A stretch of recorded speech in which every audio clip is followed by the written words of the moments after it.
The bright dot in the night sky grew larger with each passing hour. At first, the scientists at the North American Space Center thought it might be a comet or an asteroid. But when it slowed down and took up a position in Earth's orbit, they knew they were dealing with something entirely different. "Sir, you need to see this," said Mike, the young technician who first spotted the object. His hands shook as he pointed at the screen. Director Alan Roberts squinted at the monitor. The object was clearly not natural. It had straight lines and angles that suggested it was built, not formed by space rocks. "Have they sent any signals?" Roberts asked. "No, sir. Nothing. It's just sitting there, silent," Mike replied. Within hours, the news spread across the globe. An alien ship had arrived at Earth. People reacted with fear, wonder, and everything in between. Some ran to churches to pray. Others partied like it was the end of the world. Most just watched their screens, waiting for more information. In Washington, the president called an emergency meeting.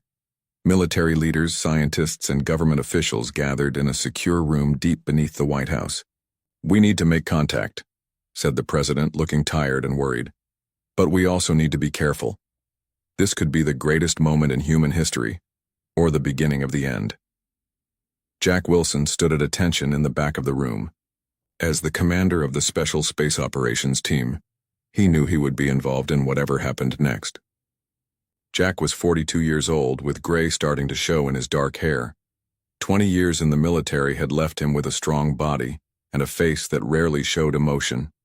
"Commander Wilson," the president said, "your team will lead this mission. Get close to that ship, try to communicate, but be ready for anything." "Yes, sir," Jack replied. His face remained calm, but inside his heart raced. This was why he had trained all his life. 6 hours later, Jack and his team of 5 approached the alien vessel in their space shuttle. Up close, the ship was even stranger than it had appeared on the screens. It was long and curved like a giant silver leaf. Its surface seemed to shift colors slightly as they watched, reflecting the stars and Earth below. "No visible weapons," said Lisa Chen, the team's science officer. She was small but tough, with quick eyes that missed nothing. "And I'm detecting very low power readings. This thing might be running on backup systems." "Or it's a trick," said Tom Davis, the security specialist. His hand never left his weapon. "They could be hiding their real power." Jack kept his eyes on the alien vessel as their shuttle moved closer. "Stay alert, but remember, we're here to make friends if we can." Their shuttle docked with the alien ship with a soft thud. The team put on their spacesuits and prepared to enter through the airlock. "Command, this is Wilson," Jack said into his radio. "We're going in." "Understood," came the reply from Earth. "Be careful." The inside of the alien ship was dark, lit only by faint blue lights along the floor. The air was breathable according to their instruments, so after testing it carefully, the team removed their helmets. "It's cold in here," Lisa said, her breath visible in the chilly air. "And look at these controls. They're not designed for human hands." The walls were smooth and curved, with strange symbols etched into them. The team moved slowly through narrow hallways, recording everything with their cameras. "This place feels dead," Tom whispered. "Like a ghost ship." Lisa checked her instruments. "There's a stronger power source ahead and... Wait, I'm detecting a life form." Jack held up his hand, signaling the team to stop. "One life form? Are you sure?" "Yes," Lisa replied. "It's faint, but it's there." They moved forward more carefully now, until they reached a large round room that seemed to be the ship's control center. In the middle stood a clear tube, filled with a glowing green liquid, and floating inside was a figure. "Is it alive?" asked Mike, who had joined them from the Space Center due to his technical expertise. Lisa approached the tube carefully. "It's in some kind of sleep state, like hibernation." The alien was tall and thin, with grayish-blue skin. It had 2 arms, and 2 legs like a human, but its head was larger with no hair and 3 sets of eyelids closed over what must be eyes. Its hands had 6 long fingers each. "Can we wake it up?" Jack asked. "I don't think we should," Tom said quickly. "We don't know what it might do," We came here to make contact, Jack reminded him. Lisa, is there a safe way to communicate? Lisa studied the controls around the tube. These symbols here, they might be related to the hibernation system. She touched one of them gently. Suddenly, the room lit up brightly. Alarms started to sound and the green liquid in the tube began to drain away. What did you do? Tom shouted, raising his weapon. I just touched it, Lisa said, backing away. The alien's eyes began to open, first one set of eyelids, then the second, and finally the third. Its eyes were deep black, with small flecks of gold that seemed to move. Jack stepped forward, hands raised to show he was unarmed. We come in peace, he said, though he knew the alien probably couldn't understand him. The alien looked at each of them, its gaze stopping on Jack. Then it raised one six-fingered hand and pressed it against the inside of the tube. Its mouth opened, showing teeth that looked surprisingly human. A voice filled the room, seeming to come from everywhere at once. It spoke in a language none of them had ever heard before, musical and full of clicks. It's trying to communicate, Lisa said excitedly. Then the alien's eyes widened in what looked like fear. It pressed both hands against the tube and spoke more urgently. Something's wrong, Jack said, moving closer. It's afraid of something. Suddenly, all the lights in the ship turned red. Metal doors slid shut over the entrances to the room, locking them in. Wilson to command, Jack said into his radio. We've made contact with a single alien life form, but something's happening with the ship. His radio crackled with static, then went silent. We've lost communication, Tom said, his voice tight with tension. The alien looked at them with those strange black and gold eyes. It touched the side of its head, then pointed to each of them. A new voice spoke, this time in English, though. It sounded flat and mechanical. You should not be here. They are coming. Jack stepped closer to the tube. Who is coming? Can you understand me? The alien nodded slowly. They sent me, as warning, but also as bait. Bait for what? Lisa asked. The ship shuddered around them. Outside, Earth's military forces were no doubt preparing for a possible attack, maybe even considering firing on the vessel. The alien looked directly at Jack again. For you, for Earth. You must help me, or they will destroy everything. And in that moment, Jack knew that nothing would ever be the same again. The red warning lights kept flashing throughout the alien ship as Jack and his team found themselves locked in the control room with the strange visitor. The mechanical voice translation system clicked and whirred, struggling to convert the aliens' language into something they could understand. My name, the alien said slowly, the words coming out in a flat, computerized tone. You can call me Ren. Jack stepped closer to the tube. I'm Commander Jack Wilson. We're from Earth. We came, in peace.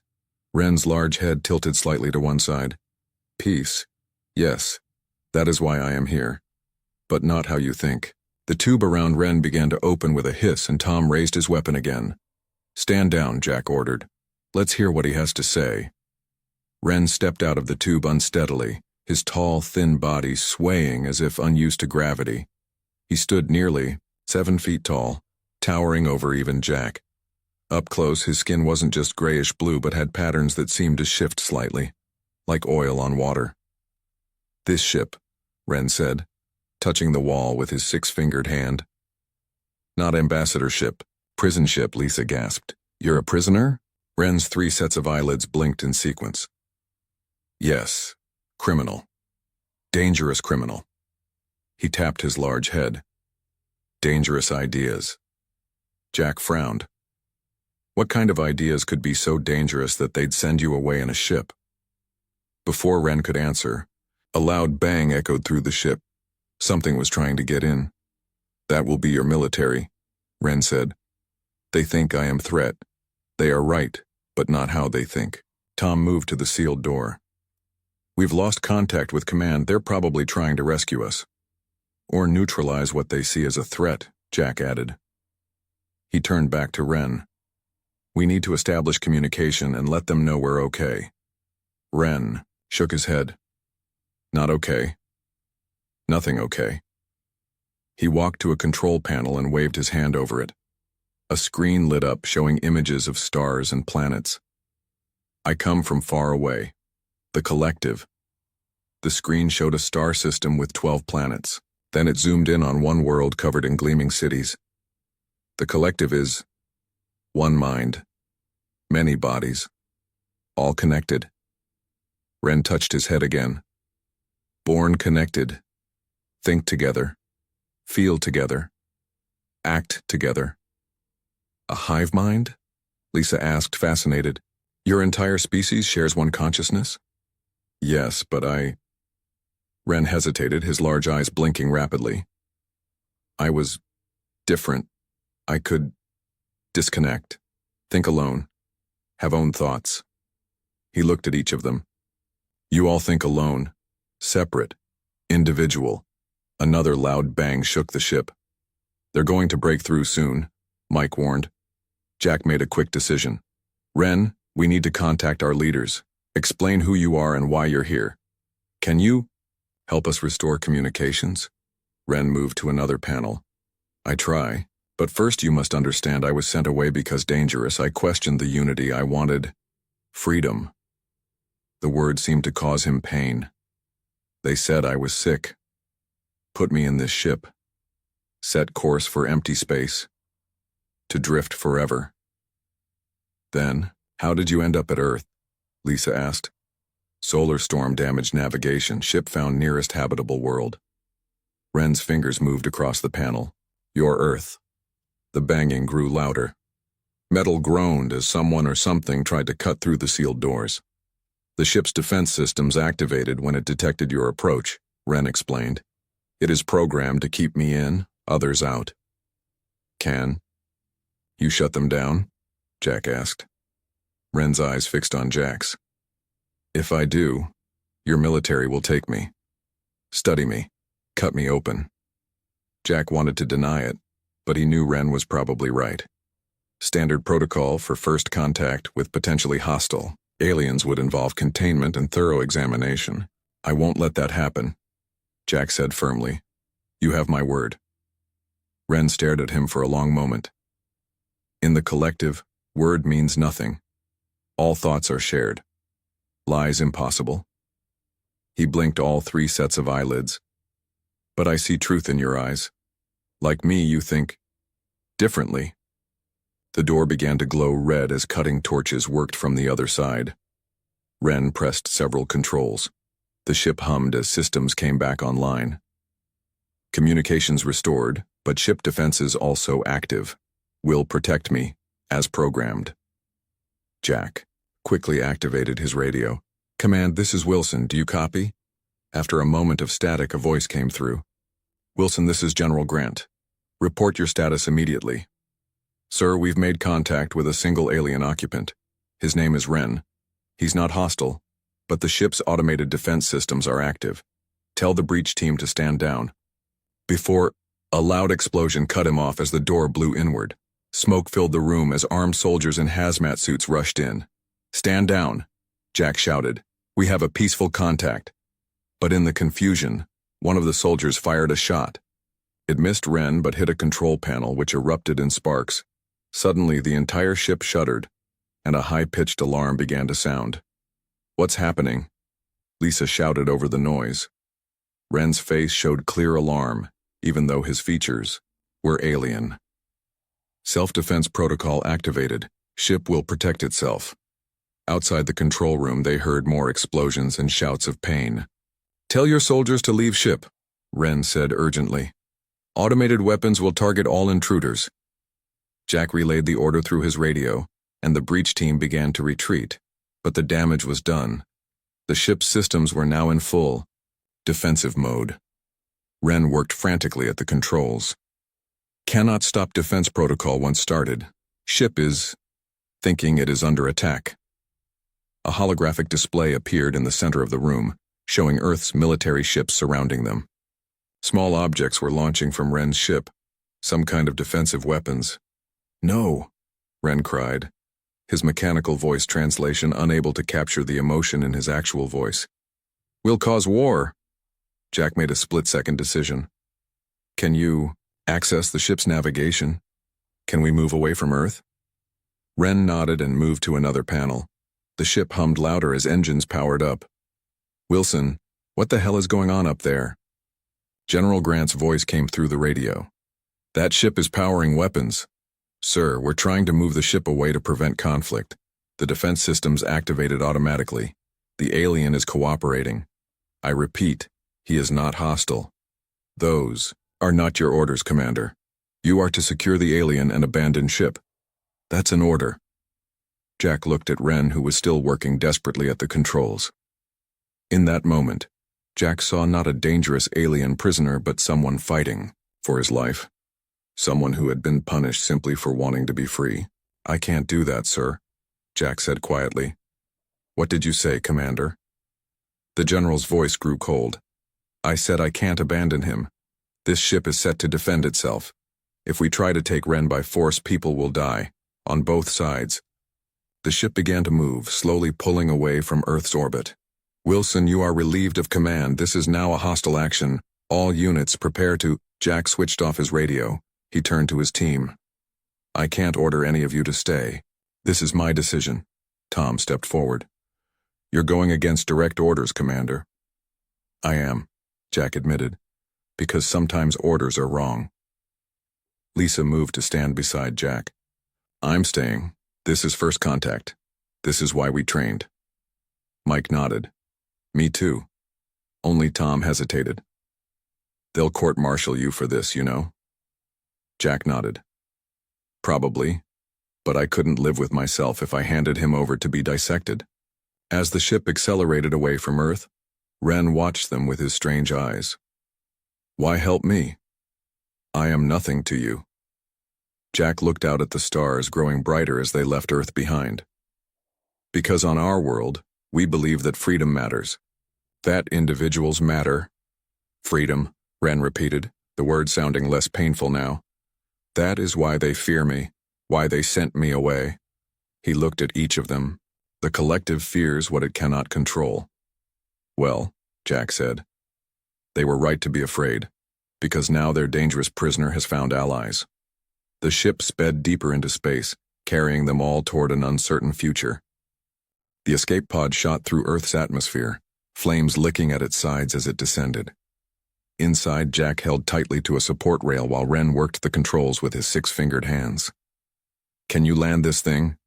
Jack shouted over the roar of their entry. Ship is damaged, Ren replied, his translation device making his voice sound flat despite the tension. We'll try for soft landing. The small craft shuddered violently. They had barely escaped the main ship before Earth's military fired upon it. The prison vessel's defenses had responded in kind, creating a battle in orbit that lit up the night sky across half the planet. There, Ren pointed to a green area on their navigation screen. Trees will slow fall. Jack nodded grimly. Better than the ocean. The pod crashed through the upper branches of tall pine trees, slowing its descent before hitting the ground with a bone-jarring thud. Warning lights flashed across the control panel as systems failed one by one. We need to move, Jack said, checking his few supplies. They'll track the pod's descent path. Ren moved unsteadily to his feet. On Earth, his tall, thin body seemed even more fragile than in space. Atmosphere feels heavy. Much oxygen. Will you be able to breathe okay? Jack asked with concern. Yes. Different but possible. Ren blinked his 3 sets of eyelids.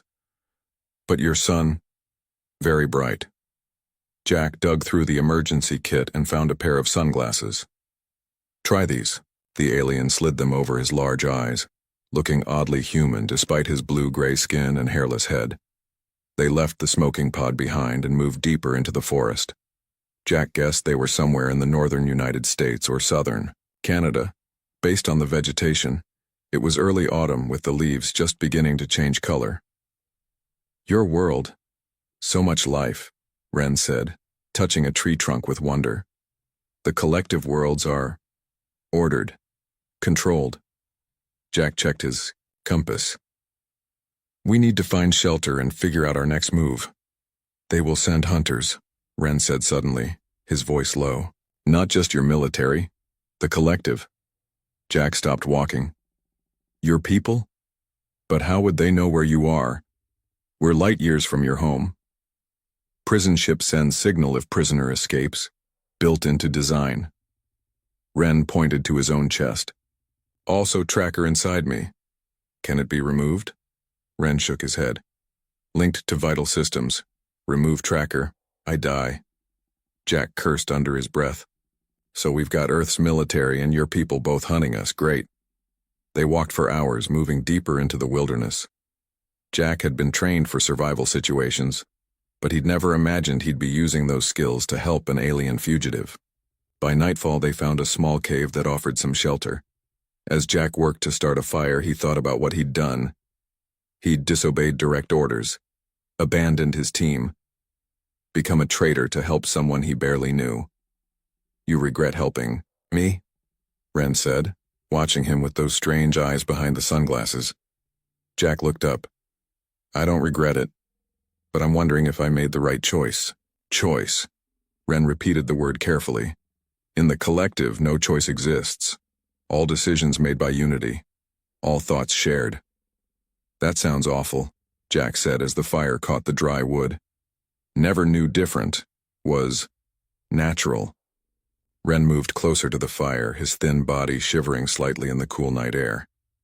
Then one day, my connection weakened, could hear own thoughts. Terrifying at first. Jack offered him a protein bar from his emergency kit. So you're some kind of mutation? A glitch in your species?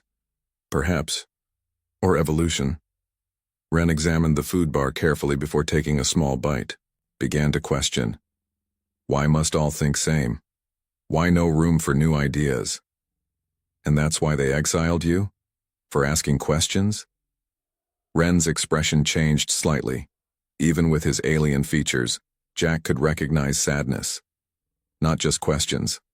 I shared the feeling of being alone in mind. Some others began to disconnect too. Ren looked into the fire. Collective called it mind virus, dangerous infection. The sound of helicopters in the distance made them both tense. They're searching the area, Jack said, quickly putting out the fire. We need to keep moving.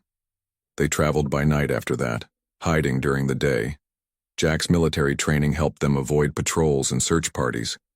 News reports on radio stations they occasionally picked up told of a dangerous alien encounter and a rogue military officer who had betrayed Earth's security. 3 days after their crash, they came upon a small cabin deep in the woods. Smoke rose from its chimney. Someone lives here, Jack whispered. We should avoid it. But before they could retreat, the cabin door opened. A woman stepped out, rifle in hand, pointing directly at them. That's far enough, she called. I can see you both clearly. Jack slowly raised his hands. We're not here to cause trouble. The woman stepped forward.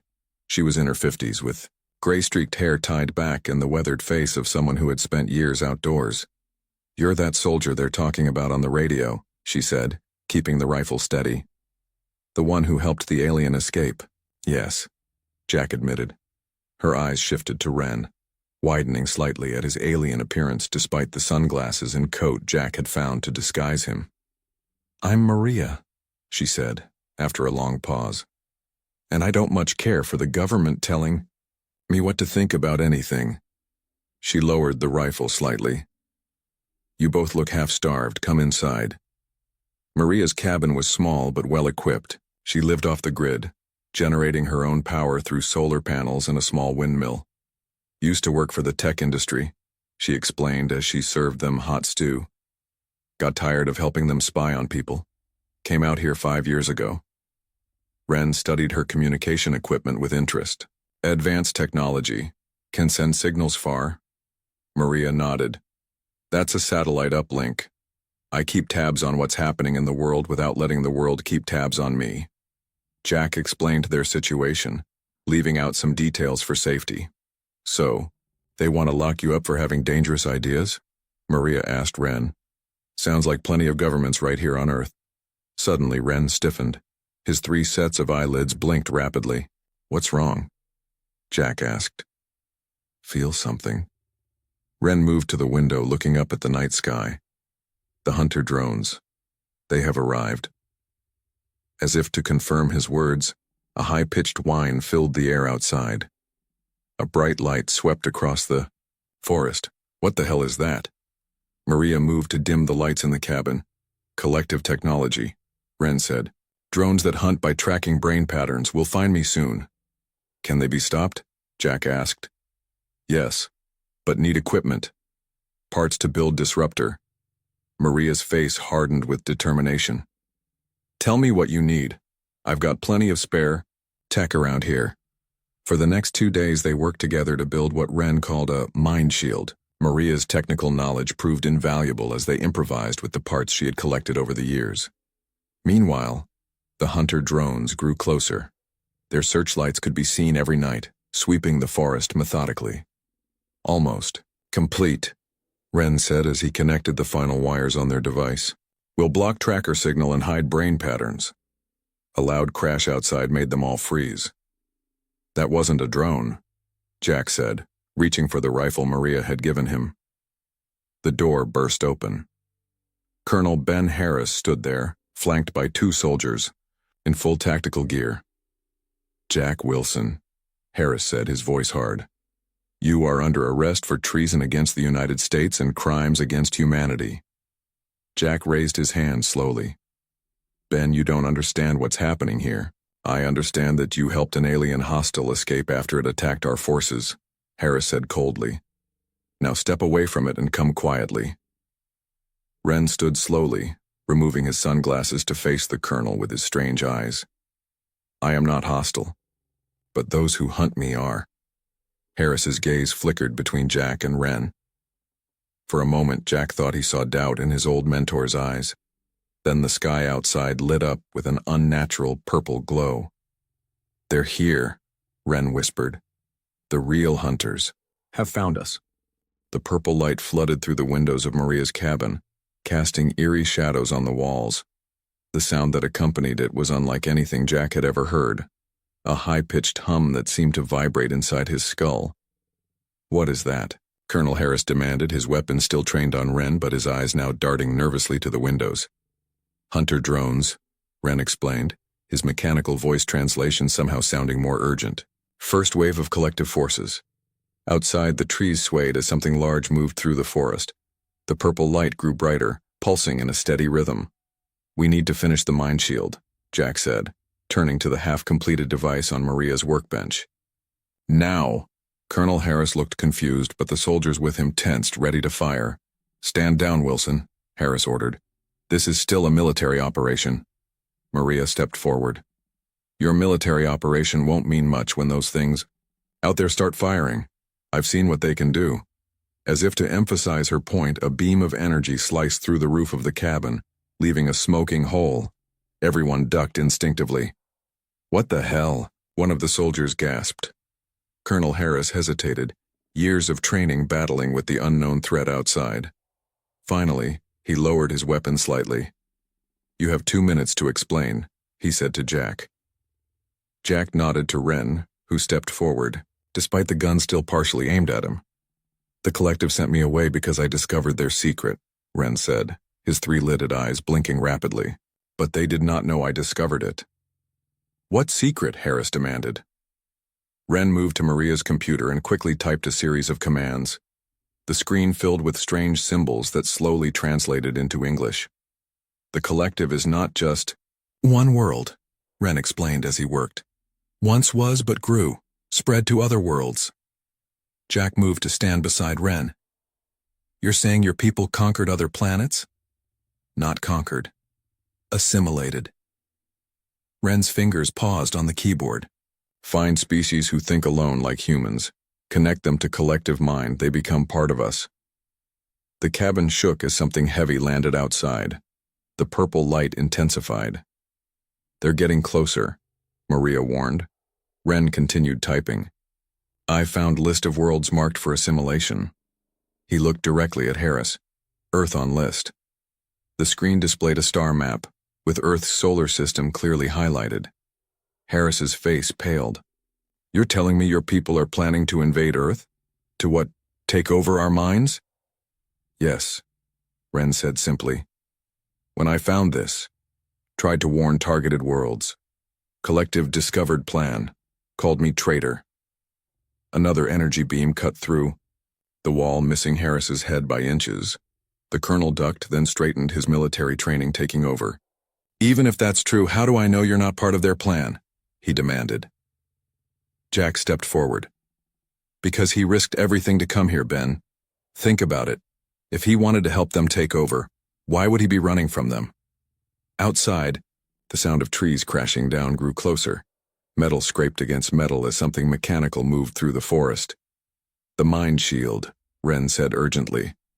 Must complete it now or hunters will find us. Harris looked at the device, then at his men, then back to Ren. After a long moment, he nodded. Johnson, Peters, secure the perimeter. Buy us some time. He turned to Jack. If you're lying to me, I'll shoot you myself. Jack smiled grimly. Fair enough. Working together, they completed the mind shield device following Ren's instructions. Maria's technical skills proved crucial as she soldered connections that Ren described. How does this work? Harris asked as they assembled the final pieces. Creates field that blocks collective mind scanning, Ren explained. Also disrupts tracker in my body. But won't they just track the device itself? Jack asked. Ren's alien. Features formed what might have been a smile. Device designed to move signals. Make trackers point wrong direction. As they worked, the sounds outside grew louder. The soldiers Harris had sent to the perimeter reported multiple contacts. Flying. Drones the size of cars moving through the trees.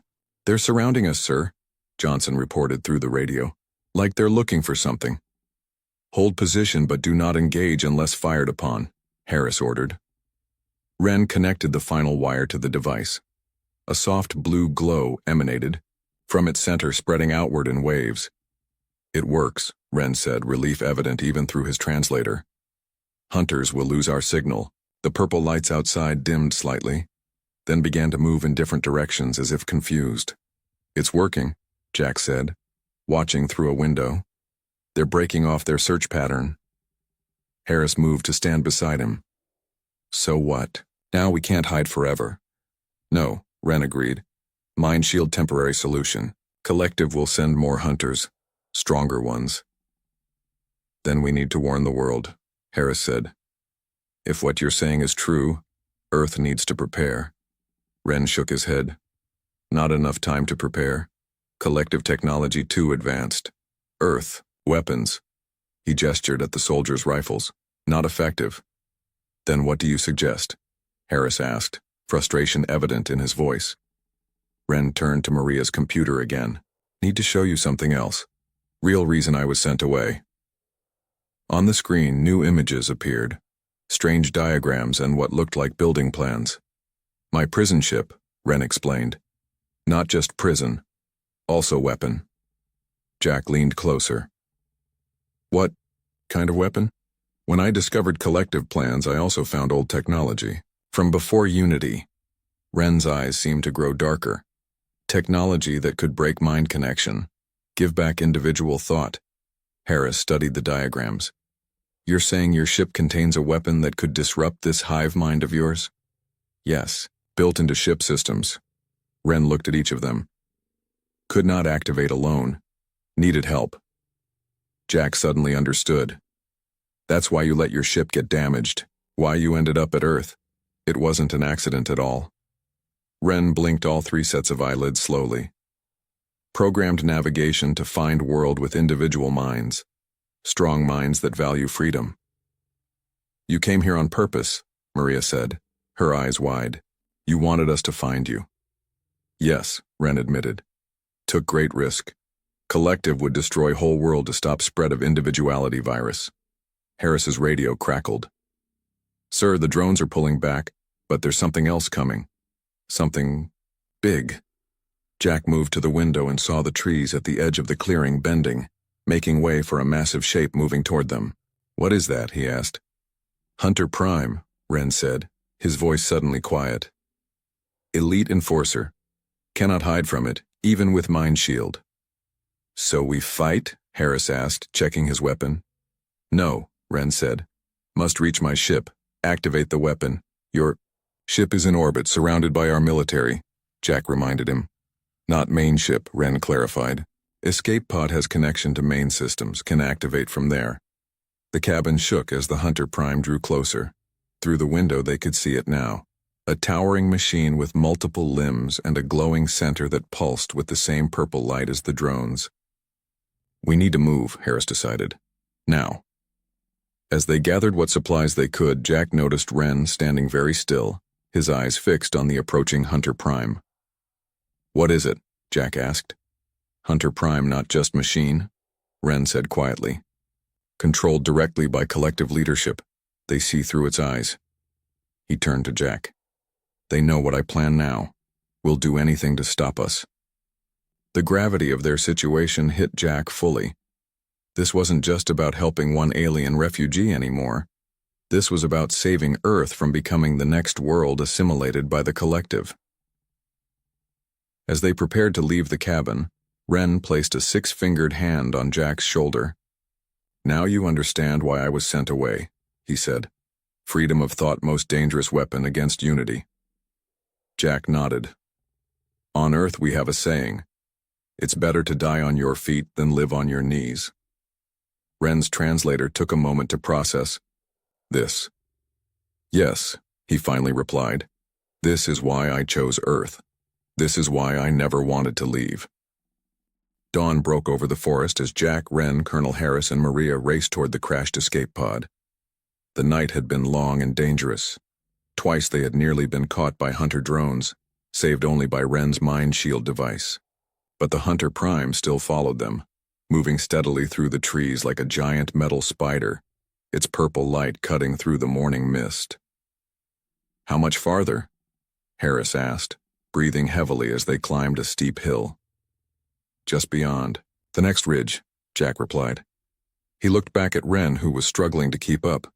The alien's thin body wasn't built for Earth's gravity and dense atmosphere. Are you okay? Jack asked him. Wren nodded, all three sets of eyelids blinking rapidly. Must keep moving. Hunter Prime calls for reinforcements. They reached the top of the ridge and looked down into the valley where the escape pod had crashed 3 days earlier.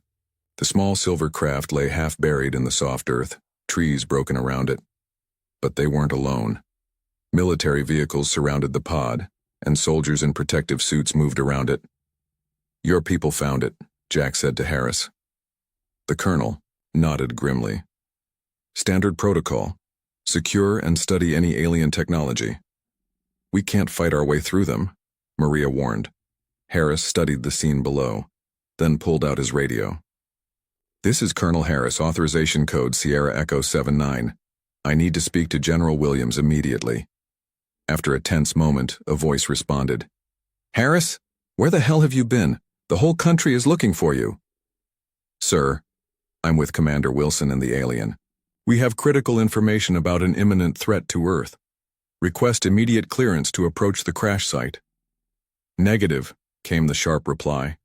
You are ordered to surrender the alien for containment and report for debriefing. This is a matter of national security. Harris looked at Jack, then at Wren. Sir, with respect, this is bigger than national security. It's about the survival of our species. The radio was silent for a long moment. Then, you have 5 minutes to explain. Yourself, Colonel. As Harris spoke into the radio, explaining everything they had learned about the collective and their plans for Earth, Jack watched Wren. The alien stood at the edge of the ridge, staring up at the sky. What is it? Jack asked, moving to stand beside him. They are already here, Wren said quietly. Collective ships entering your solar system. Jack followed his gaze but saw only blue sky. How can you tell? Can feel them. Mind pressure growing. Wren placed one six-fingered hand on his chest. Tracker becoming active again. Mind shield weakening. Below, the soldiers around the crash site suddenly began moving with greater urgency. Someone had clearly spotted something on their equipment. Harris finished his radio call and rejoined them. We've got clearance to approach, but they're detecting multiple objects entering orbit. Large objects. The collective has arrived, Wren confirmed. Come for me. For all of you. They made their way down to the crash site. The soldiers parted to let them through, many staring openly at Wren. General Williams himself waited by the escape pod, his face hard as stone. This better be worth it, Harris, the general said. It is, sir. Show him, Wren. Wren stepped forward and placed his hand on the side of the escape pod. A hidden panel slid open, revealing a complex array of controls. This connects to main ship systems, Wren explained. Can activate defense protocols from here. What defense protocols? The general asked suspiciously. The weapon I built, Wren said, to free minds from collective control. Before Wren could explain further, a soldier ran up to the general. Sir, multiple objects entering Earth's atmosphere. Our weapon systems are having no effect. The sky darkened as clouds gathered unnaturally fast. Lightning flashed, but the bolts were purple, not white. They're here, Wren said. His voice carried a weight of sadness. A massive shadow passed overhead and everyone looked up. A ship unlike any human craft moved slowly across the sky. It was enormous, at least half a mile long, with a design similar to Wren's prison ship, but much larger. That's the collective? Jack asked. One small part, Wren replied. Mothership, carries assimilation teams. The general turned to Wren. What exactly does your weapon do? How can it stop them? Wren blinked slowly.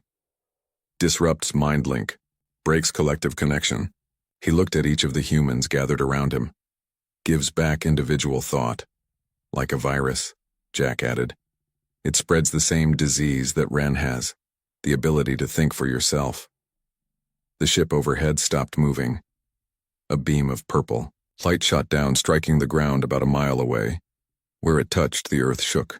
They're landing, Harris said. The general made a quick decision. Activate your weapon, now. Wren moved to the control panel and began working quickly, his 6 fingers dancing across the alien controls. To work properly, must broadcast from main ship, he explained. Need to send signal to prison vessel in orbit. A technician stepped forward. Sir, we've established a link to the alien ship in orbit. We can transmit from here. Wren nodded and continued working. Then he stopped suddenly, his alien features showing clear distress. What's wrong? Jack asked. Signal too weak, Wren said. Collective jamming transmission. He turned to face the humans. Need stronger connection. How do we boost the signal? The general demanded. Wren touched his own chest. Through me. Direct neural link. Jack understood first. No. That would mean, yes, Wren confirmed, mind burn fatal to brain. Silence fell over the group as they realized what Wren was suggesting. He would sacrifice himself to save them. There must be another way, Jack said. The purple beam of light widened. Through the trees, they could see shapes moving, tall, graceful, figures like Wren but dressed in gleaming armor. The assimilation team approaches, Wren said. No more time. The general turned to his men. Prepare to engage the enemy. But Wren shook his head. Your weapon's useless against them. Only my virus will stop them. Without waiting for further discussion, Wren placed both hands on the control panel. His body stiffened, and a blue light began to flow from the panel up his arms. What's happening? Harris asked. He's doing it, Jack said, his voice thick with emotion. He's linking directly to the ship. Above them, the prison ship in orbit suddenly lit up with blue light, visible even in the daylight sky. The collective. Mothership seemed to falter, drifting sideways as if caught in a wind. Wren's body trembled, but he kept his hands firmly on the panel. Signal, broadcasting, he said, his translator struggling to keep up. Mind virus, spreading. The advancing collective troops stopped suddenly. Even from a distance, Jack could see them clutching their heads, some falling to their knees. It's working, the general exclaimed. Blue light spread from the prison ship to the mothership and then to the other collective vessels entering the atmosphere. One by one, they slowed, then stopped. Some began to drift aimlessly. Ren's body was now glowing brightly, the blue light emanating from within him. Freedom, he whispered. Giving them choice. Jack moved to Ren's side, ignoring the warnings of the others. You knew this would happen all along, didn't you? This was always your plan. Ren's eyes, now glowing blue, turned to Jack. Yes, needed, brave world, to help spread freedom. His voice grew weaker. Worth the sacrifice. The blue light from Ren intensified, becoming almost blinding. Jack had to step back, shielding his eyes. Virus complete, Ren said. Collective, breaking apart. Each mind, becoming, individual. With those words, the light seemed to explode outward from Ren's body, shooting into the sky like a beacon. The collective ships above glowed bright blue for a moment, then their lights dimmed. Some began to move away, while others drifted closer, to Earth. And then, as suddenly as it had begun, the light faded. Ren collapsed to the ground, his body no longer glowing. Jack knelt beside him, cradling the alien's head. Ren? Can you hear me? Ren's eyes opened weakly, only one set of eyelids functioning now. Did it work? The general's radio crackled. Sir, the alien fleet is breaking formation. Some vessels are retreating. Others appear to be asking for help. It worked, Jack told Ren, smiling through tears he hadn't realized were falling. You freed them. Ren's six-fingered hand reached up weakly to touch Jack's face. Thank you for showing me what freedom truly means. His voice grew fainter. Was right to choose Earth. Never wanted to leave. His hand fell, and his eyes closed for the last time. Hours later, as medical teams attended to the confused and disoriented collective members who had survived Ren's mind virus, Jack stood on the ridge overlooking the valley. The sun was setting, painting the sky in brilliant oranges and purples. Colonel Harris joined him, looking up at the alien ship still visible in orbit. What do you think will happen to them now? He asked. They'll have to learn to live as individuals, Jack said. Just like Ren did, it won't be easy. And us? Earth? Jack considered this. We've made first contact with an alien civilization. Not the way anyone expected, but maybe it's better this way. They're not conquerors anymore. Just people looking for a new start. Because of him, Harris said. Because he chose us. Jack nodded, watching as the first stars appeared in the evening sky. He said our minds were strong, that we valued freedom above all else. He smiled sadly. He was right about that. In the valley below, scientists had begun studying the escape pod systems, learning what they could from Ren's technology. Earth would be changed forever by this encounter, and somewhere far away, on distant worlds once controlled by the collective, millions of beings were experiencing individual thought for the first time, all because one alien had been brave enough to be different, to seek freedom, and to never want to leave the world that helped him find it. The massive hangar of the Earth spaceship Perseverance was filled with the sounds of welding torches and repair tools. Captain Miller walked slowly between the rows of spacecraft, each step making him feel heavier than the last. These ships weren't what anyone would call a proper fleet. They were old, beaten up, and barely holding together. Some of them had been flying for longer than most of his crew had been alive. He stopped near an old fighter where Lieutenant Roberts was working. She had grease streaks on her face, and her uniform was dirty from crawling around inside the ship's engine all day.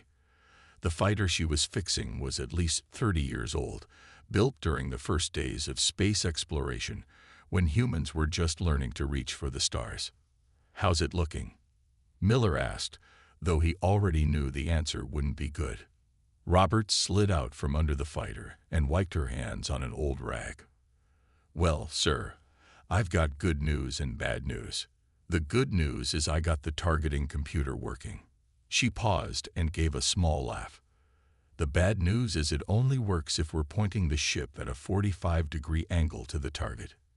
Miller nodded, trying to hide his worry. This was what they had to work with. broken computers, patch-up jobs, and ships that should have been turned into scrap metal years ago. The Earth Defense Force had given them everything they could spare, but that wasn't saying much. Most of their good ships had been destroyed in the first wave of the Dominion's attack. Around them, other crew members were working on their own ships. Some were old cargo vessels that had been carrying food and supplies between Earth's colonies just a few months ago. Now they had guns attached to their sides and makeshift armor welded to their hulls. Others were mining ships, designed to break up asteroids for their minerals. The mining lasers were still there, but they had been adjusted to serve a new purpose. "At least the engine still works properly," Roberts said, patting the old fighter's hull. "She might not be pretty, but she'll fly." Miller walked over to one of the viewing windows. Beyond the safety of their hangar, he could see Earth floating in the darkness of space. It looked peaceful from up here, but he knew better. Somewhere out there, the Dominion's fleet was preparing for their next attack. Their ships would be perfect, gleaming metal monsters with the latest weapons and technology. They probably didn't have a single loose bolt or malfunctioning system. The captain's tablet beeped with a new message. It was from Engineer Thompson down in the maintenance bay. "Sir, we've managed to get 3 more fighters working. Had to take parts from 5 other ships to do it, but they'll fly. Also, we found a way to boost power to the cargo ship shields. They won't stop a direct hit, but they might give us an extra few seconds in a fight." That was how they were surviving. Taking pieces from one broken thing to fix another, finding new ways to use old technology, and hoping it would be enough. The Dominion probably thought they were crazy, trying to fight their advanced warships with what amounts to space junk. A loud crash from across the hangar made Miller turn around. One of the mining ships had dropped a piece of armor plating. The sound echoed through the large space, making several people jump. As crews rushed to fix the problem, Miller noticed something interesting. The way they worked together, no one needed to be told what to do. Everyone just knew their job and did it. That was the real strength of his fleet. Not the ships, not the weapons, but the people. Every person on board had learned to be more than their original job. Cargo pilots had become fighter pilots. Maintenance workers had become weapons experts. Mining engineers had turned their rock-cutting tools into ship-killing weapons. Miller's tablet beeped again. This time, it was a message he'd been dreading. Their scouts had spotted Dominion ships moving toward one of Earth's outer colonies. They would have to fight soon, ready or not. He called all crew members to the main briefing room. It was crowded. The room wasn't designed to hold so many people at once. Some sat on the floor, others stood against the walls. All eyes were on him as he pulled up the scout report on the main screen. "I know what they see when they look at us," Miller said, his voice carrying to every corner of the room. "They see old ships, outdated technology, and desperate people. They think we're going to be an easy target." He paused, looking at the faces around him. "But they don't understand what they're really seeing. Every patch on our hulls is a problem we solved. Every jury-rigged system is proof that we can adapt. Every mixed-up crew is showing that we're more than our training." Roberts raised her hand. "Sir, about the targeting computers." "I know," Miller said. "We've got ships that can only target at certain angles. We've got cargo vessels that shake when they fire their weapons. We've got mining lasers that might burn out after one shot." He smiled. "But that's what they gave us to work with, so that's what we're going to use to win." The room was quiet for a moment. Then someone in the back started laughing. Others joined in. It wasn't happy laughter. It was the kind that comes when something is so ridiculous you have to either laugh or cry. "Thompson," Miller called out to his engineer, "how many of our ships can actually fight?" Thompson stood up, consulting his own tablet. "We've got 15 fighters that can fly, though 5 of them have weapons problems. 7 cargo ships with working guns, but their targeting systems are basic at best. 4 mining ships with their lasers converted to weapons. And the Perseverance herself." He looked up. "It's not much of a fleet, sir." "No," Miller agreed. "It's not much of a fleet. But it's our fleet." He brought up an image of the colony they needed to defend. "The Dominion thinks they know what they're facing. They expect us to fight like they do, with proper tactics and standard formations. They expect us to give up when their superior technology proves too much for our old ships. He switched the display to show their own vessels. But we're going to show them something they've never seen before. We're going to show them what happens when you back humans into a corner with nothing but spare parts and determination. The briefing continued as Miller laid out their defense plans. They weren't fancy plans. They couldn't be, with ships that barely worked properly. But they were plans that used every quirk and problem to their advantage. If a fighter could only target at 45 degrees, then they'd use that limitation to surprise the enemy. If a cargo ship's guns shook when firing, they'd use that shake to spread their shots wider. As the crews filed out to prepare for battle, Miller stayed behind, looking at the display of their mismatched fleet. On paper, they didn't stand a chance. The Dominion ships would outclass them in every way. But papers and statistics didn't tell the whole story. These ships might be scrap, but they were their scrap. Every dent and patch and jury-rigged system was a story of human stubbornness, of refusing to give up just because the odds were bad. The Dominion was about to learn a very important lesson. Never underestimate people who can make weapons out of junk and victories out of defeats. The first battle went exactly as everyone expected, badly. The Dominion ships appeared from hyperspace like angry wasps, their metal hulls shining in the starlight. They moved with perfect precision, their formations so exact they looked like computer animations rather than real ships. Miller watched from the bridge of the Perseverance as the enemy approached. His hands were steady on the controls, but his mouth felt dry. The Dominion fleet was everything their scouts had reported and worse. Each ship looked like it had just left the factory, their weapon systems glowing with barely contained power. All ships, report in, he ordered over the radio. One by one, his mismatched fleet checked in. The voices were nervous but determined. They all knew what they were up against. "Sir," Roberts called from her fighter, "my targeting computer is still stuck at that 45-degree angle. Should I head back to base?" "Negative, Lieutenant. Stay in formation. We'll work with what we have." Miller looked at his tactical display. The Dominion ships were spreading out, probably wondering why such a small fleet of junk ships would dare to face them. The first shots came from the Dominion. Their energy weapons lit up space like lightning, cutting through the darkness toward Earth's defenders.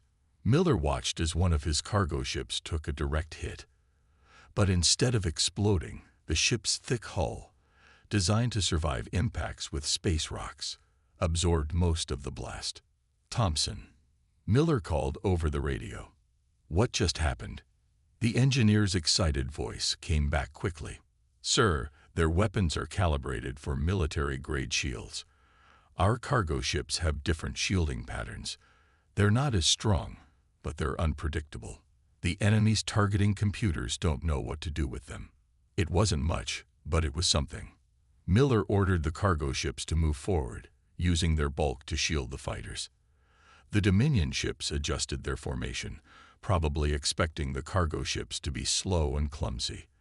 They weren't wrong, but they also weren't ready for what happened next. Roberts had figured out how to use her fighter's broken targeting computer to her advantage.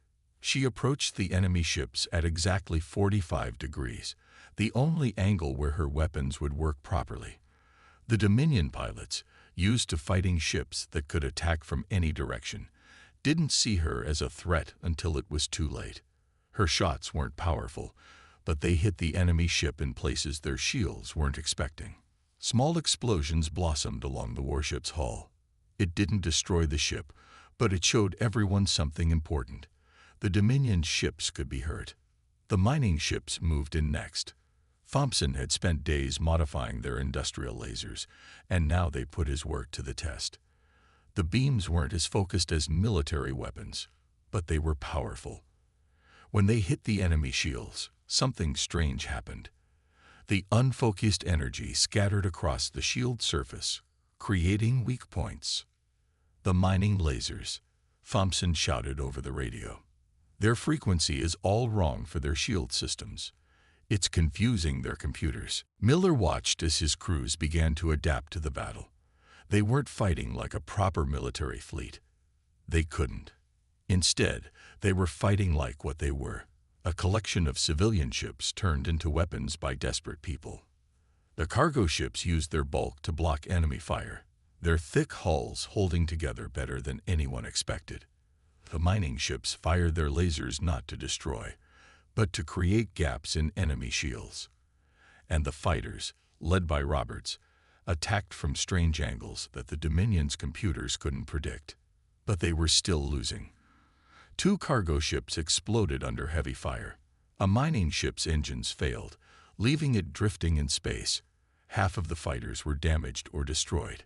The Dominion's superior technology was slowly but surely winning the battle. Then Miller noticed something. The enemy ships, for all their power and precision, were becoming confused. Their perfect formations were breaking up as they tried to deal with attacks coming from unexpected directions. Their computers, programmed to fight proper military vessels, were struggling to track ships that didn't behave like they should. All ships, Miller called out. Stop trying to fight like they do. Fight like who we are. Cargo ships, use your maneuvering thrusters. Make them guess where you're going. Mining ships, sweep your lasers wide. Make their shields work harder. Fighters, attack from your broken angles. Make their computers deal with impossible math. The battle changed after that. Earth's ships stopped trying to match the Dominion's precision and instead embraced their own chaos. Cargo ships spun and tumbled, their movements random but purposeful. Mining ships fired their lasers in wide patterns, creating webs of energy that the enemy ships had to waste power avoiding. Roberts led her remaining fighters in what looked like a broken formation, but was actually carefully planned around their damaged targeting systems. They approached from angles that seemed wrong, fired when it looked impossible, and somehow kept hitting their targets. The Dominion fleet's perfect formation had completely fallen apart. Their ships were now moving individually, each captain trying to deal with threats that didn't make sense to their tactical computers. Some of their shots missed completely, their targeting systems confused by the erratic movements of Earth's ships. "Sir," Thompson called out, "I figured something out. Their shields, they're programmed to be strongest where they expect attacks. But we're not attacking from normal positions. We're hitting them where their shields are weakest." Miller understood what was happening. The Dominion's technology was too perfect, too specialized. They had built their ships to fight enemies like themselves, with proper military tactics and predictable attack patterns. They weren't prepared for ships that fought like broken machines piloted by crazy people. The battle lasted another hour, but the tide had turned. The Dominion lost 4 ships, not to powerful weapons, but to mining lasers that overloaded their shields, fighters that attacked from impossible angles, and cargo ships that simply refused to be destroyed. When the enemy fleet finally retreated, jumping back into hyperspace with their perfect formation in ruins, Miller's crew didn't cheer right away. They were too busy keeping their damaged ships together, too focused on staying alive. But slowly, as they realized what they had done, the celebrations began. "We got lucky," Roberts said as she landed her damaged fighter. "They weren't ready for us to fight so." "Wrong." Miller shook his head. "Not wrong. Different. They expected us to fight a proper battle with proper ships. Instead, we fought like what we are, people using whatever we have to survive." In the days that followed, as they repaired their ships and counted their losses, Miller's crew learned everything they could from the battle. Thompson studied the data about how their mining lasers had affected enemy shields. Roberts figured out more ways to use broken targeting systems effectively. The cargo ship pilots developed new ways to move their bulky vessels unpredictably. They were learning, adapting, and preparing, because they all knew one thing: the Dominion would be back. And next time, they would be ready with even more strange and impossible ways to fight back. The enemy had superior technology, but Earth's defenders had something better: the ability to turn their weaknesses into strengths and their problems into solutions. 3 months after their first victory, The Earth Defense Force received an urgent message from the Jupiter mining colonies. The Dominion fleet had been spotted approaching the gas giant, probably thinking the civilian mining operations would be an easy target. They were wrong. Miller stood on the bridge of the Perseverance, looking at the massive form of Jupiter filling half the view screen. Around the giant planet, tiny dots of light marked the locations of mining stations and refineries. These weren't military installations. They were industrial sites where humans had been harvesting resources from Jupiter's moons for decades. "Sir," Thompson called from his engineering station, "you need to see what the colonists have done with their equipment." The main screen switched to show images from the largest mining station. Miller's eyes widened as he saw what 3 months of preparation had created. The colonists hadn't tried to turn their facilities into proper military bases. Instead, they had embraced the same crazy thinking that had helped Earth's fleet survive. Huge solar reflectors, normally used to power the mining operations, had been turned into massive space mirrors. They could now focus the intense sunlight from Jupiter's orbit into deadly heat beams. Cargo containers that once held processed metals were now packed with chunks of scrap and turned into space mines. And the automated mining drones, thousands of them, had been reprogrammed for combat. "Those clever devils," Roberts said from her position at Tactical. Her fighter squadron had improved a lot since their first battle. They had learned to work with their broken targeting computers instead of fighting against them. They turned the whole colony into one big trap. Miller smiled as he watched more details come in. The colonists had studied reports from Earth's battles and taken the lessons to heart. They hadn't waited for the Dominion to attack. They had spent 3 months preparing the battlefield. The space between Jupiter's moons was now filled with debris fields that looked natural but were actually carefully planned. Mining ships had created paths through these fields that looked random but would force enemy ships to move exactly where the colonists wanted them. Every piece of junk floating in space was part of their plan. "Dominion fleet approaching," one of the sensor operators called out. 5 capital ships and 20 support vessels. They're moving into attack formation. Miller watched as the enemy fleet approached. Their ships still looked perfect, still moved with mechanical precision. But something was different this time. They moved more cautiously, having learned from their previous battles that Earth's forces didn't fight like proper military units. "All stations report ready," Miller ordered. Around Jupiter's moons, Earth's defenders moved into position. The mining stations powered up their converted solar reflectors. Cargo ships filled with makeshift mines took up hiding positions behind larger pieces of debris. And in the shadow of the moons, Roberts' fighter squadron waited. The Dominion fleet reached the outer edge of the mining colony space and immediately ran into trouble. Their advanced sensors, designed to detect military weapons and ships, were overwhelmed by the amount of junk floating around them. Every piece of metal could be a weapon. Every shadow could hide an attacker. "They're trying to map safe paths through the debris," Thompson reported, watching the enemy scan patterns. "Their computers are having trouble telling the difference between our traps and normal mining waste." Miller nodded. That had been part of the plan.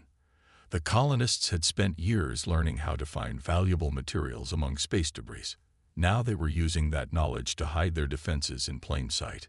The first Dominion ship to make a mistake was one of their smaller vessels. It tried to take a path that looked clear, but was actually a carefully planned trap. As soon as it passed between 2 large pieces of debris, dozens of small objects started moving. They weren't missiles or torpedoes. They were mining drones, each one carrying a small but powerful mining charge. The drones swarmed the enemy ship like angry bees. Their charges weren't powerful enough to destroy the vessel, but they didn't need to be.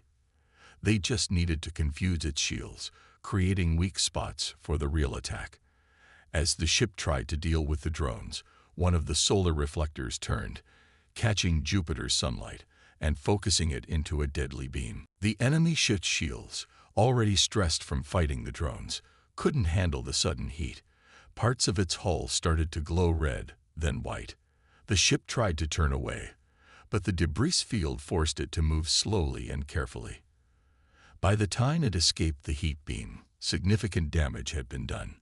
"It's working," Roberts said with excitement. "Thompson, your crazy plan is actually working." The engineer grinned. "Simple physics. Their shields are designed to stop energy weapons and projectiles. They're not made to deal with focused sunlight and mining explosives. We're not fighting their technology. We're using nature against them." The battle spread out across the space around Jupiter's moons. The Dominion fleet tried to maintain formation, but the debris fields made that impossible. Every time they found what looked like a clear path, they discovered new traps. Cargo containers exploded into clouds of metal fragments. Mining drones appeared from hiding places and attacked. Solar reflectors turned seemingly safe areas into death zones of focused heat. Roberts' fighters added to the chaos. They had practiced for weeks in the debris fields, learning exactly how to use their damage targeting systems in the cluttered environment. While the Dominion ships struggled to get clear shots through the debris, the Earth fighters already knew all the safe angles to attack from. "Their formation is breaking up," Miller observed. The enemy fleet was now scattered across a large area, each ship trying to deal with threats they couldn't properly track or target. Their superior technology was actually working against them. Their sensors were picking up too much information. Their computers were trying to process too many possible threats. The killing blow came when 3 mining ships sprang their trap. They had been hiding inside hollow asteroids, a trick they normally use to protect themselves from Jupiter's radiation. When a Dominion capital ship passed between them, they fired their mining lasers together. The beams, modified to work like the ones that had proved effective in previous battles, hit the enemy ship from 3 different angles. The capital ship's shields overloaded completely. Without protection, its hull couldn't handle the focused energy. The ship didn't explode. It just stopped working, dead in space. That was when the Dominion fleet finally retreated. They had lost 2 ships completely, and 3 others were badly damaged. They had failed to destroy a single mining station or colony ship. The debris field around Jupiter had a few new pieces of junk floating in it, but otherwise, the colonists had won with minimal losses. As the enemy ships disappeared into hyperspace, shears erupted across all channels. The mining colonies had not only survived, they had proven that humanity's desperate tactics could work anywhere. Their victory would change the way the war was fought. "Send word to Earth," Miller ordered. "Tell them everything that worked here. Every colony, every outpost needs to know that they can fight back. We don't need military bases or proper warships. We just need to be clever and use what we have." The Jupiter colonies had shown everyone something important. The Dominion's perfect technology could be defeated by simple physics and human creativity. The whole solar system was full of tools that could be turned into weapons. They just had to think differently about how to use them. The mood on the Perseverance was different now. The nervous energy of earlier battles had been replaced by something new: confidence. Earth's forces were no longer just defending. They were hunting. Miller walked through the ship's corridors, seeing crews working with purpose instead of desperation. In the main hangar, Roberts was teaching a group of new pilots. She had set up pieces of debris in a pattern that mimicked the Dominion's usual formation. The rookie pilots were learning to attack from specific broken angles, turning their ship's problems into advantages. "Don't fight your targeting computer," she told them, pointing at the practice course. "If it only works at 45 degrees, then make that your strength. The enemy expects attacks from normal angles. They don't expect us to come at them sideways." Miller stopped to watch the training. 6 months ago, they had been scrambling to figure out how to fight with broken equipment. Now they were teaching others to use those same flaws as weapons. It was amazing how much had changed. Thompson waved him over to the engineering bay. The engineer had been busy studying captured pieces of Dominion technology. But instead of trying to copy their advanced systems, he was looking for ways to break them. "Look at this, Stir," Thompson said, pointing to a damaged enemy shield generator. "Their technology is incredible, but it's also fragile. They built everything to work perfectly, which means it falls apart when things get messy. Miller looked at the complex device. It was beautiful, like a piece of art. Every part was precisely made, every connection exactly where it should be. But Thompson was right. It was too perfect. It couldn't handle the chaos that Earth's forces had learned to use as a weapon. Their entire empire is built on having everything work exactly right. Thompson continued. Their ships follow perfect patterns. Their weapons use precise calculations. Their shields are tuned to specific frequencies. He grinned. So we don't try to match their perfection. We throw random junk at them and watch their systems crash. The engineer had developed new weapons based on this idea. They weren't really weapons at all. They were tools designed to create chaos. One was a simple device that fired electromagnetically charged space debris. The random patterns of charged metal confused enemy targeting systems. Another used modified mining scanners to feed false data to Dominion sensors. In the tactical room, Miller found more evidence of how far they had come. The walled screens showed maps of known Dominion patrol routes. Before, these would have been areas to avoid. Now they were hunting grounds. We've spotted another patrol fleet, one of the tactical officers reported. 3 ships, standard formation. They're following their usual route through the asteroid belt. Miller studied the map. 6 months ago, facing 3 Dominion ships would have been suicide. Now it was an opportunity. Show me the debris field patterns in that sector. The officer brought up a new map showing all the floating junk in the area. There was a lot of it. Dropped cargo, broken ships, asteroid fragments. To most people, it would look like random space trash. To Miller's crew, it was a ready-made battlefield. Send word to Roberts, Miller ordered. Tell her to take her squadron and set up an ambush point here. He pointed to a particularly dense cluster of debris. And get Thompson's new toys ready. Let's see how their perfect sensors handle some electromagnetically charged junk. The plan came together quickly. This was what they were good at now, turning space junk into weapons and trash fields into traps. The Dominion ships would arrive expecting to find nothing but routine patrol duty. Instead, they would find hell. Roberts' fighters moved into position, hiding among the larger pieces of debris. They didn't need to worry about being spotted. The enemy sensors were too precise to look for ships deliberately hiding in noise. The cargo ships, now expert at playing dead, drifted like abandoned hulks. The Dominion patrol arrived right on schedule.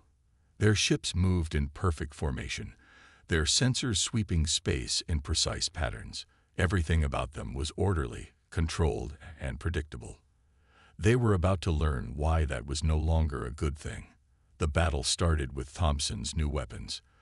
The devices looked like broken engine parts, just more space junk floating in the void. But when they activated, they filled the area with electromagnetically charged debris.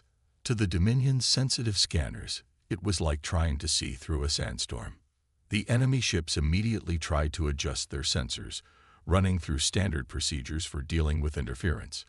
But this wasn't standard interference. Every piece of charged debris created its own magnetic field, making the ship's computers try to track thousands of small anomalies at once. While the Dominion vessels were struggling with their sensors, Roberts led her fighters in the first attack run. They came in at their signature 45-degree angles, using the debris field for cover. The enemy ships couldn't target what their computers couldn't properly track. Their formation is breaking up, the tactical officer reported.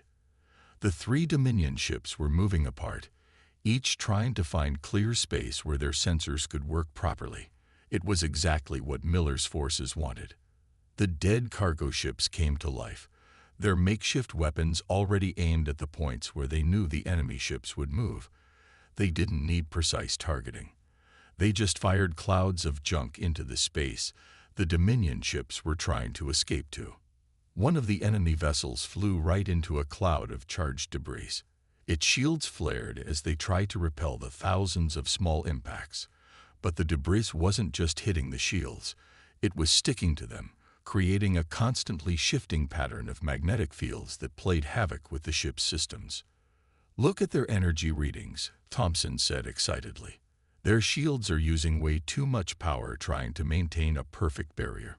They don't know how to let small hits through to save energy for big ones." The Dominion ships tried to fight back, but their weapons couldn't lock onto anything solid. Every target their computers found was either a piece of debris or a ship attacking from an impossible angle. Their tactics, designed for fighting proper battles against proper military vessels, were worse than useless. Robert's fighters kept up their hit-and-run attacks, striking from blind spots and retreating into the chaos of the debris field. The cargo ships moved in slowly, using their bulk to hem the enemy vessels into killing zones. And through it all, Thompson's devices kept pumping more charged debris into space. The battle ended in less than an hour. One Dominion ship was completely disabled, its systems overwhelmed by the combination of magnetic interference and constant small impacts. Another had its engines crippled by a lucky shot from Robert's squadron. The third managed to escape, but not before taking serious damage. As Miller's crews began salvage operations on the captured ships, he realized something important. They weren't just surviving anymore. They were winning. The Dominion's perfect technology and precise tactics had become predictable. Earth's forces, with their broken ships and makeshift weapons, were anything but predictable. "Send the battle data to all Earth forces," Miller ordered. "Every ship, every colony, every outpost. Show them how we did this. The Dominion thinks they know how we fight now, so we keep changing, keep adapting, keep showing them new ways to turn trash into trouble." The war wasn't over, but the tide had turned.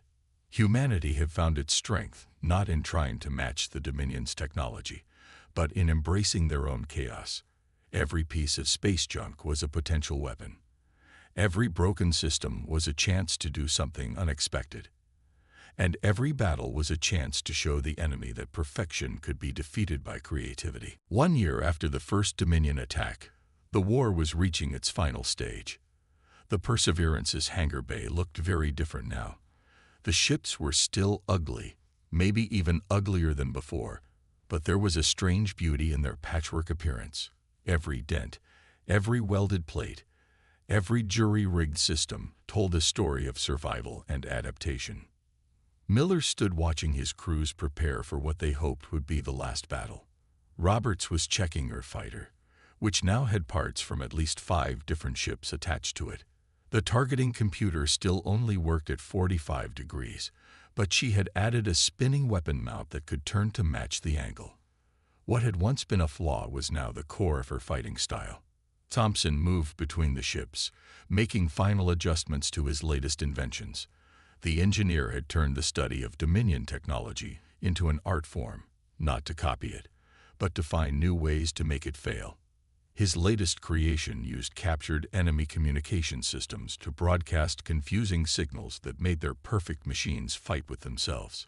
"Final reports are in," the tactical officer called out. "The Dominion has gathered their remaining fleet for one big push. They're coming with everything they have left." Miller nodded.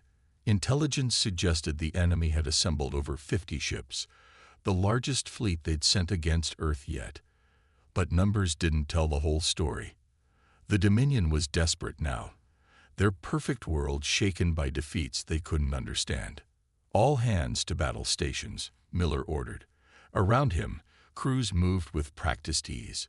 There was no panic, no fear. They had learned to trust their broken ships and their strange tactics.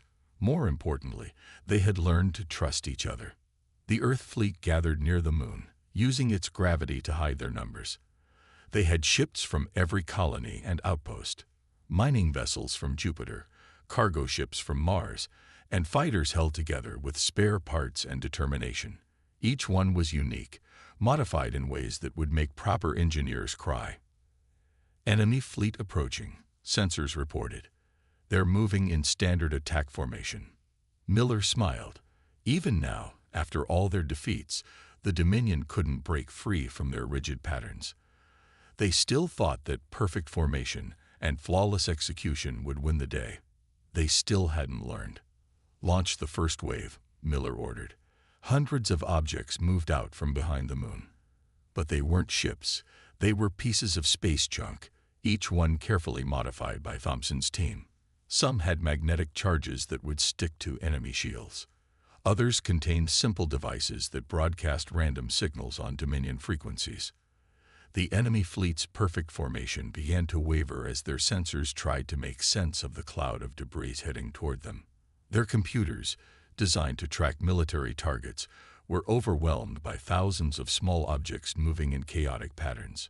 "Second wave, go," Miller commanded. This time it was Roberts leading her fighter squadrons.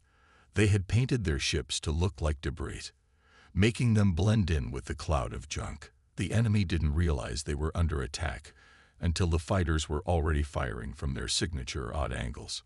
The Dominion fleet broke formation, trying to deal with threats they couldn't properly target. Their ships fired at shadows, wasted energy shooting pieces of floating metal, and struggled to regroup as the debris cloud wrapped around them like a net. "Now the big surprise," Thompson said with a grin. He activated his latest invention, a device that used captured Dominion technology to send false orders to enemy ships. The signals weren't perfect copies, but they didn't need to be. They just needed to create more confusion.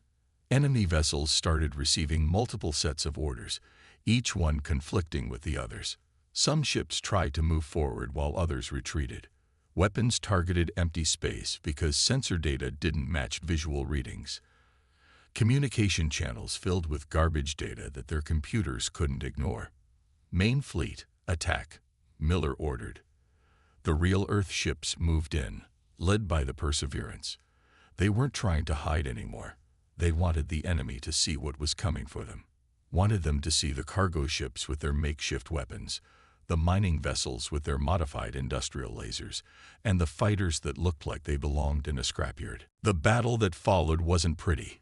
It wasn't fought with elegant maneuvers or precise targeting. It was fought with tricks learned in a dozen desperate battles, with weapons cobbled together from spare parts, and with tactics that broke every rule of space combat. Cargo ships released clouds of metal fragments, creating zones where Dominion targeting systems couldn't function. Mining vessels fired their lasers in sweeping patterns, not trying to destroy enemy ships, but to overload their shields with constant stress. Fighters attacked from blind spots and impossible angles, their broken targeting computers turned into advantages. The Dominion fleet tried to adapt, tried to find ways to counter Earth's chaotic strategy. But they couldn't break free from their programming, couldn't stop trying to fight a proper battle. Their ships were too perfect, their crews too well-trained in standard tactics. They didn't know how to handle enemies that turned their own technology against them. The turning point came when Thompson's false signals caused 3 enemy ships to crash into each other. The accident created a chain reaction, forcing nearby vessels to break formation to avoid the wreckage.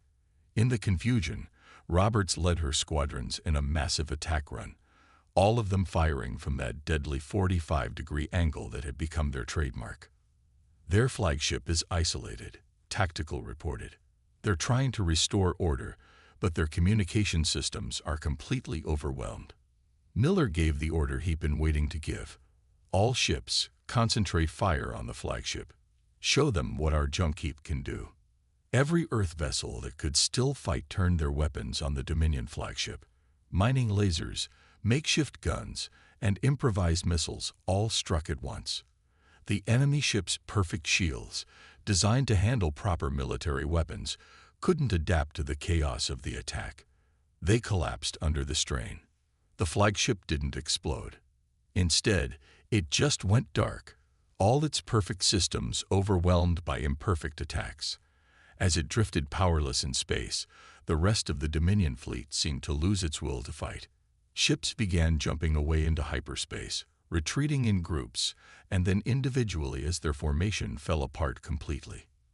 When the last enemy ship disappeared, leaving behind a battlefield filled with floating debris and broken vessels, there was no immediate celebration. Miller's crews were too busy keeping their damaged ships together, too focused on survival to realize what they had achieved. But slowly, as reports came in from all sectors, the truth sank in. The Dominion fleet was gone. Their perfect ships had been defeated by machines that barely deserved to be called ships at all. Their flawless tactics had been broken by strategies that ignored every rule of combat.